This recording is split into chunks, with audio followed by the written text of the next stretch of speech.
আজকে কোনো রকম প্ল্যান ছাড়াই বাড়ির সবাই মিলে চলে গেছিলাম আমরা নৈহাটির ওপারে। কী কারণে গেছি সেটা তো আমাদের পরে জানাচ্ছি। প্রথমে গেলাম পার্লারে, সেখানে গিয়ে আমরা তিনজন মিলে আইব্রো করলাম। আর প্ল্যান ছাড়াই চলে গেলাম, তার কারণ এটা হচ্ছে আমরা যদি কখনো পরিবার মিলে কোথাও যাই তাহলে আগের থেকে আমরা প্ল্যান করে নিই, কারণ এখন তন্নি আছে, এখন কোথাও গেলে ভেবেচিন্তে যেতে হবে।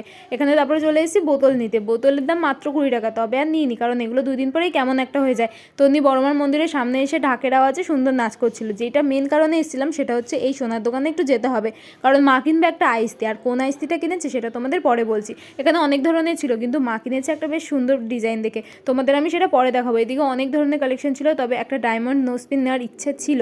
হ্যাঁ, নিজেকেই নিজে গিফট করার ইচ্ছা আছে, জানি না এটা কবে হবে, যদি হয় তোমাদের অবশ্যই দেখাবো।